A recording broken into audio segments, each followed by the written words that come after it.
it was evasive, though. I mean, Yeah. because you talk to anybody who knows them.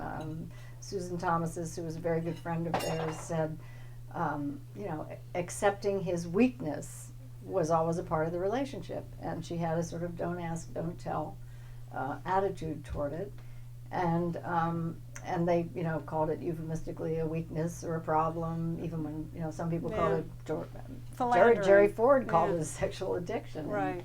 from the grave the other day, but Clever way to do it. yeah, but the fact is that because a lot of people has think been it has been part of the marriage, and when I talked to the same person who was close to them, I said, well, this was a pretty big deal.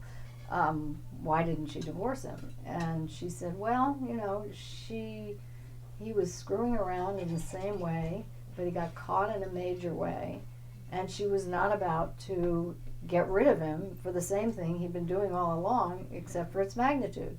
Now, that's a kind of an unconventional attitude toward marriage. It's much more like you'd see in France, although it appears they get divorced now,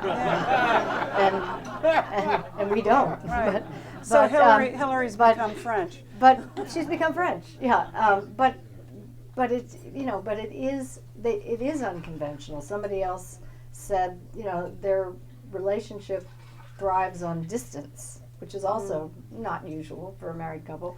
But yet, there is this incredible political bond that ties them together. There's a scene in my book where they're in the midst of her Senate campaign back in September of 2000, and they've just appeared somewhere together, and she's about to go off on the road in her campaign van, and he's leaning into the van, and they're kind of looking at each other, and he has this ability to kind of stare right in somebody's eyes, and he was staring in her eyes and she was staring in his eyes, and they were having the most intense political conversation, and the person who was observing it described it as a kind of momentary rapture.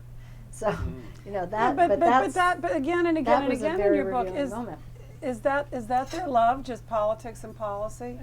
Well, it is something that when the Monica Lewinsky scandal had led to impeachment, and they got past impeachment, and they had to go to a marriage counselor, which they did for a period of time. Then she decided to run for the Senate, and even she said, we could stop talking about our relationship and we could start talking about what we really love to talk about. What we really want to talk about. So it is the currency, the glue, everything that keeps them together. Well, I wondered too if those first troubling months and actually years in the White House, but certainly those first months, if it wasn't classically about a couple suddenly thrown together who had been used to leading more separate lives, and here all of a sudden they were not only living together, they were working together, because she had an office right above his. Right. Because anybody who was in Washington back then, who knew anybody in the Secret Service, heard stories about their fights. Oh, yes.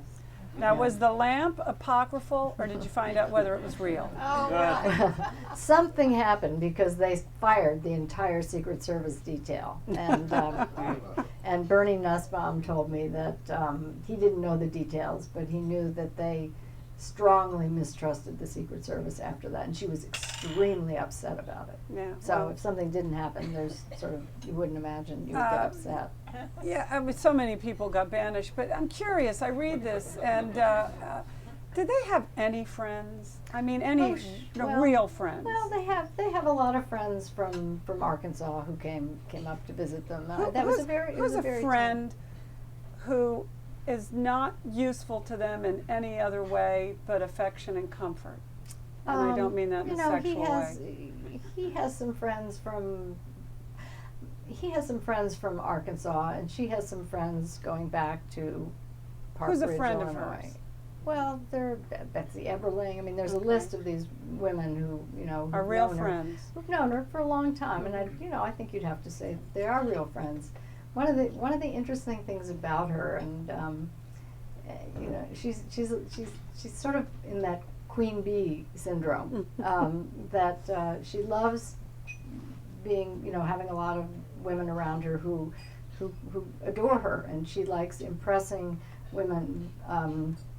with her intelligence and her competence and her feminism. As somebody said to me, women or men are complicated to Hillary, but women are not. I have a very funny scene in the book that was from somebody's journal that that occurred during the whole Monica Lewinsky scandal, when everybody was afraid to talk to her. She didn't even talk to her own mother about it, who, you know, said she never talked to her Well, if you about don't the talk marriage. about it, maybe it didn't Yeah, happen. but Hillary and Madeleine Albright were sitting together as it was described. It was sort of girl talk, and it was like, you know and I know, but we all know that men are a bunch of, well, I don't know if I can say it on TV, but it starts with an A and it ends with an S. And that was the kind of level on which, I mean, the book opens with this really amazing scene at in the White House screening room that occurred not long after Monica, when all the bad news was tumbling out every day, and they had a bunch of friends over for a movie night, and the movie was Something to Talk About, starring Julia Roberts and Dennis Quaid. Which is about screwing Which around. was about a guy who was screwing around. You sort of wonder if the guy, whoever picked the movie that night, was summarily fired. I never was able to determine that. But part of the plot line was that once Julia Roberts, who played the wife, found out that her husband had been cheating on her, she went to her eccentric Aunt Ray. And she said, listen, I'll tell you what you do. There's nothing like a little aversion therapy to fix up one of these guys. So she taught her this recipe, this emetic-laced sauce for the salmon that she served him for dinner that night. And he got violently ill and had to be taken to the hospital immediately. And the entire screening room was silent. Nobody knew what to do. Everybody was sort of going down in their chairs like this. And they walked out of the screening room, and the Mary Mel French, who was from Arkansas and the chief of protocol, said that Hillary leaned over to her and said, I want you to cook up that recipe and take some yourself, because Mary Mel had been divorced, and give some to me. So she, you know, there was an awareness there, and that's another thing that I thought was interesting, and I certainly don't remember everything about back then, but Sidney Blumenthal tells you an anecdote about him going to Hillary and telling her some of the gory details. Yeah. That was actually from his book. I didn't talk to Sid. Okay, but it gave me the impression that this was much earlier than she was letting on to anybody that she knew what was going down. Oh yeah, that was fascinating to me, that he told her all kinds of things that, you know, I mean, it's hard to imagine being able to listen to that and to actually function after that. Well, but yeah, I mean, those days right after it broke on the 21st were that week was a crucial turning point in the whole Lewinsky episode. And that very first day, when he gave 3 interviews to, you know, first Jim Lehrer, and then to Mort Kondracki and Bill Henry Ed Henry from Roll Call, and then Mara Liasson and Robert Siegel. And in each one, he was, you know, this was definitely a guy who was not innocent. He was wavering. And somebody else told me that he had, at that moment, been considering coming clean, that somebody had advised him very strongly that he should do that.